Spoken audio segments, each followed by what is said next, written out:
Okay, இன்றைக்கி நம்ம பார்த்தோன்னா $551 டார்கெட் அடிச்சிட்டோம். கொஞ்சம் ஃப்ளக்சுவேஷன் இருந்துச்சு, அந்த ஃப்ளக்சுவேஷன்லேயே டக்குன்னு அடிச்சிட்டேன். கொஞ்சம் 0-1 ஹெட்ஜிங் நிறைய யூஸ் பண்ணலை. ஹெட்ஜிங் யூஸ் பண்ணோன்னா கொஞ்சம் ப்ராப்ளம் ஆகுது. ஓகேவா? ஸோ அது என்ன ப்ராப்ளம்னு சொல்கிறேன். ஹெட்ஜிங் யூஸ் பண்ணும்போது ஒன் டைரக்ஷன் ட்ராவல் போகும்போது ஆப்போசிட்டாக, இப்போ எக்ஸாம்பிளுக்கு மார்க்கெட் அப் ட்ரெண்டில் இருக்குன்னு வச்சுக்கோங்களேன், நமக்கு ஃபால் ஆனால் தான் நான் அதை புக் பண்ணி அந்த இதை ஹோல்ட் பண்ண முடியும். ஃபால் ஆகிற போல் அப் ஆகிட்டு அதை புக் பண்ணி அந்த இதை வந்து ஃப்ளோட்டிங் லாஸை 0 பண்ணுறதுக்கு ரொம்ப கஷ்டமாக இருக்குது. ஓகேவா? ஸோ அதனால ஹெட்ஜிங் யூஸ் பண்ணல. நார்மலாக 0-1 தான் லாட் எடுத்து பண்ணிகிட்டு இருந்தேன். ஃபஸ்ட் இதுலேயே காமிச்சிருப்பேன், செக் பண்ணிங்கன்னா தெரியும். ஸோ இப்போ பார்த்தீங்கன்னா நம்ம கேபிட்டல் வந்து 7356 ஸ்டார்ட் பண்ணேன். ஸோ இப்போ 7908.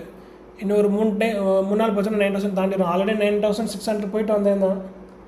அந்த $2355 லாஸ்ட்னால குறைஞ்சிட்டோம். பரவாயில்ல. இன்னும் இந்த வாரத்தில் மேக்ஸிமம் 10,000 போயிடுவோன்னு நினைக்கிறேன். இன்னும் 4 days இருக்கு இல்லையா? 500 அடித்தோம்னா 10,000 தாண்டிடுவோம். மிஸ்டேக் பண்ணாமல் அடிக்கணும், பொறுமையாக அடிக்கணும். ஓகேவா? பார்த்துக்கலாம்.